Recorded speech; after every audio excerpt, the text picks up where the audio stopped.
అక్రమంగా సంపాదించడం, భూమి కనబడితే కొనేయడం, బంధుమిత్రుల్ని బినామీలుగా చేర్చి అవినీతి సొమ్ముతో భారీగా భూముల్ని కొనుగోలు చేశాడు హెచ్ఎండిఏ మాజీ డైరెక్టర్ శివబాలకృష్ణ. అతని ఆస్తుల చిట్టా చూస్తే కళ్లు బైర్లు కమ్ముతున్నాయి. తవ్వే కొద్దీ వందల కోట్ల ఆస్తుల వివరాలు బయటపడుతున్నాయి. మొదట బాలకృష్ణ అవినీతి చేప అని అందరూ భావించారు. కానీ బయటపడుతున్న ఆస్తుల్ని చూస్తే చేప కాదు, అవినీతి తిమింగలం అని తెలుస్తోంది. 8 రోజుల పాటు కస్టడీలో ఉన్న శివబాలకృష్ణ నుంచి ఏసీబీ కీలక వివరాలు రాబట్టింది.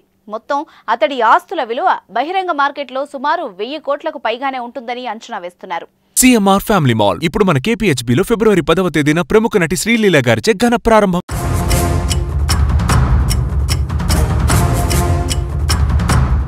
బంధుమిత్రులను బినామీలుగా మార్చి భారీగా ఆస్తుల్ని కూడబెట్టారు. అక్రమంగా సంపాదించిన సొమ్ముతో బాలకృష్ణ భారీగా భూముల్ని కొనుగోలు చేశారు. ఆయనకు తెలుగు రాష్ట్రాల్లో ఏకంగా 214 ఎకరాల భూమి ఉన్నట్టు ఏసీబీ తేల్చింది. ఒక్క జనగామ జిల్లాలోనే 102 ఎకరాల్ని గుర్తించింది. ఈ జిల్లాలోని కొడగండ్లలో 48 ఎకరాలు, పాలకుర్తిలో 27 ఎకరాలు, రఘునాథపల్లిలో 2.2 ఎకరాలు, జాఫర్గఢ్లో 20 ఎకరాలున్నట్టు ఏసీబీ విచారణలో బయటపడింది. నాగర్ కర్నూలు జిల్లాలో 39 ఎకరాలు, సిద్దిపేటలో 7 ఎకరాలు, యాదాద్రి భువనగిరి జిల్లాలో 66 ఎకరాల మేర భూముల్ని గుర్తించారు. అంతేకాకుండా 29 ఓపెన్ ప్లాట్లు, 7 ఫ్లాట్లు, ఒక ఖరీదైన విల్లాను బాలకృష్ణ సంపాదించాడు. అత్యధికంగా రంగారెడ్డి జిల్లాలో 12 ఓపెన్ ప్లాట్లున్నట్టు తేల్చారు.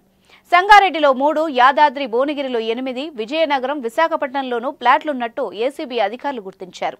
వేర్వేరు విలాసవంతమైన అపార్ట్మెంట్లలో శివబాలకృష్ణకు 7 ఫ్లాట్లున్నట్టు కూడా అధికారులు బయటపెట్టారు.